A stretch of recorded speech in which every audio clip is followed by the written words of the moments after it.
সশস্ত্র গ্রুপের মধ্যে ইউপিডিএফ একটি বৃহত্তম সশস্ত্র গ্রুপে পরিণত হলো।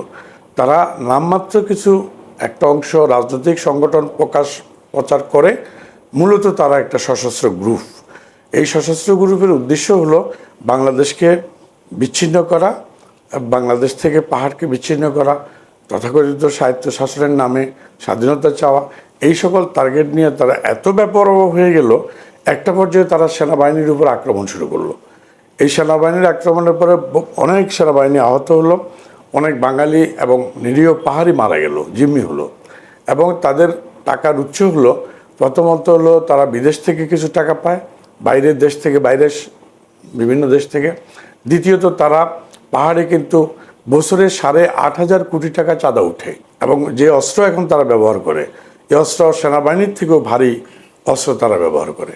বর্তমানে তাদের অস্ত্র আসে বার্মা হয়ে, আমাদের প্রতিবেশী অন্যান্য দেশ থেকে এদের অস্ত্রগুলো আসে।